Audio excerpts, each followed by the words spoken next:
இந்த பழத்துக்கு பழம் தேவையாப்பா? நீ சாப்பிட்டுதான் பாரு, நாக்குக்கு ரொம்ப ருசியா இருக்கும். என் நாவின் சுவையெல்லாம் அடக்கி ஆண்டு விட்டேனப்பா. பரவாயில்ல பாட்டி, கலப்பு தினமாவது கொஞ்சம் சாப்பிட்டு பாரு. சரி போடு. போடுறேன். உனக்கு சுட்ட பழம் வேணுமா, சுடாத பழம் வேணுமா?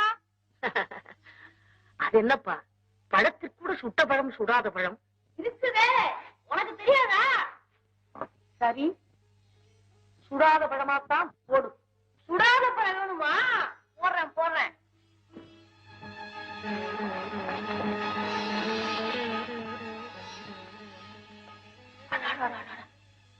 பழமெல்லாம் மண் மண்.